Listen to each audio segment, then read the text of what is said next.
अरे नमो नमो के नारे खूब हुए जयकारे, काशी वाले विश्वनाथ ने खोल दिए भंडारे, सारे मोदी के विरोधियों में मेल हो गया, जब तक सारे नहीं बजाओगे मैं नहीं गाऊंगा। अरे नमो नमो के नारे खूब हुए जयकारे, काशी वाले विश्वनाथ ने खोल दिए भंडारे, सारे मोदी के विरोधियों में मेल हो गया, उसके बाद भी 100 रुपया लीटर तेल हो गया, खेल हो गया। तो मैंने पेट्रोल की महंगाई पे पैरोडी लिखी। वो कार्यक्रम शुरू हुआ था ना, नमस्ते ट्रंप, मैंने नया शुरू कर दिया आजकल, नमस्ते पंप।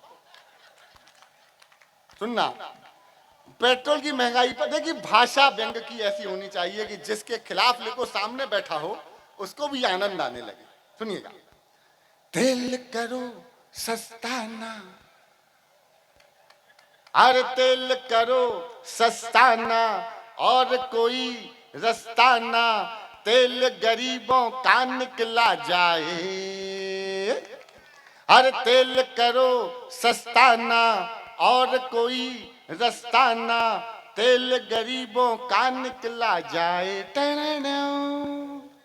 हाँ, लक्ष्मीकांत प्यारे लाल।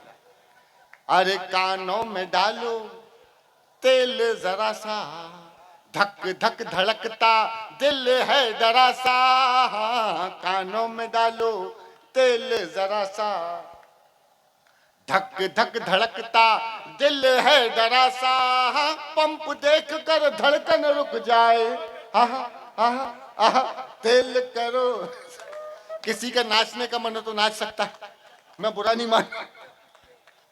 अरे डीजल दिखाए मस्त अदाएं, पेट्रोल का ये एटीट्यूड हाय, डीजल दिखाए मस्त अदाएं, पेट्रोल का ये एटीट्यूड हाय, नोट गुलाबी देख के शर्माए, आहा आहा आहा आहा।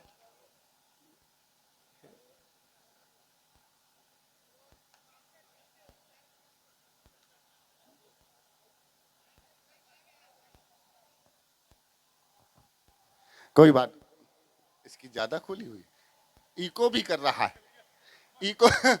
मेरी मेहनत का पूरा तेल इसका इसका तेल निकल गया। कोई बात ये तो होता रहे। ये इसमें इसमें इको भी ज्यादा है, बस अभी ठीक है, अभी ठीक है, ओके ओके, रहने दो भैया, कोई बात नहीं, कोई बात। इको से मुझे याद आ गया कि इको जो है कभी कभी बड़ा गड़बड़ कराता है।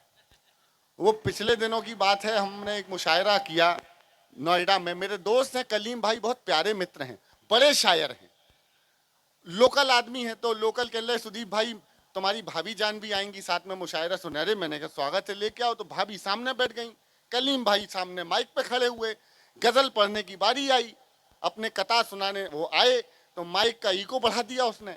अब उनने पहली ही गजल के पहले ही शेर के पहले ही मिसरे का पहला ही शब्द बोला, तलाक, इको हो गया। इको क्या हुआ, वही हो गया जो बोला। तब से उनकी आवाज परमानेंट इको में निकल रही है, माइक ठीक हो चुका है, माइक का तेल भर गया।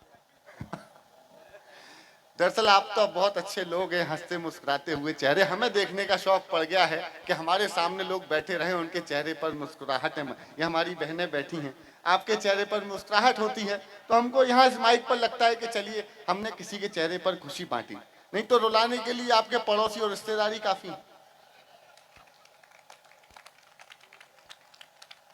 आपने देखा होगा सर, जब बहुत पैसा हो जाता है किसी आदमी के पास, धीरे धीरे उसके चेहरे की हंसी गायब हो जाती है।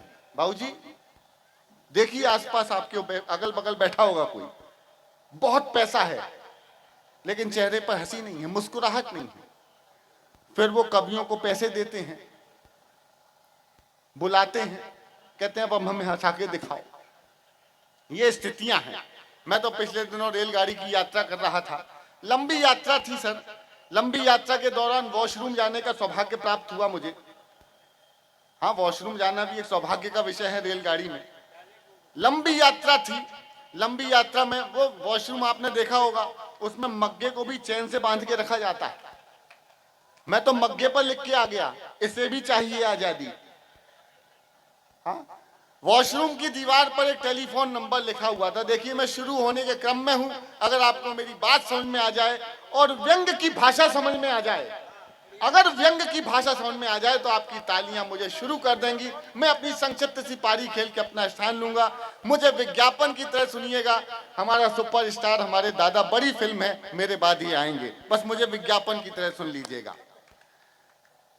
वॉशरूम की दीवार पर एक टेलीफोन नंबर लिखा हुआ था, 99 फला फला फला फला, और नीचे लिखा हुआ था पूजा। मैंने आपदा को अवसर में बदला, टेलीफोन नंबर डायल किया, घंटी गई, फोन उठा, बातचीत शुरू। हेलो, पूजा बोल रही हो? तो जो जवाब आया वो लाजवाब था। समझ में आ जाए व्यंग की भाषा तो कोई हाथ नीचे मत रखना, हाथ उठा के तालियां बजा के मुझे शुरू कर दीजिएगा। फोन किया, घंटी गई, हेलो, पूजा बोल रही हो? जवाब आया, भारतीय जनता पार्टी की सदस्यता लेने के लिए धन्यवाद। अद्भुत काम। मैंने तो तब मुझे समझ में आया कि इस मग्गे को चैन से बांध के क्यों रखा जाता है। ऐसा होना बाद में वो भी भाजपा ज्वाइन कर ले। 6 महीने भी नहीं बीते, उसी नंबर से वापस मेरे पास फोन आ गया कि आपने सदस्यता ली थी। मैंने हाँ ली थी। कहले गुजरात का चुनाव है, चले आओ, काम करना है। मैं पहुंच गया गुजरात काम करने के लिए। उन्होंने मुझे बड़े बड़े होर्डिंग, बैनर, फ्लैक्स सब दे दिए। कहले जहां उचित जगह दिखाई दे इनको लगाइए। बहुत बड़ा बैनर, अब की बार 200 पार, चुनावी लक्ष्य गुजरात भाजपा, मोदी है तो मुमकिन है, आएगा तो मोदी ही, जो सबसे बड़ा बैनर था, अब की बार 200 पार। मैंने कहा पहले इसको लगा के आता हूं। मैं उसको लेकर के गया और लगा आया पेट्रोल पंप पर।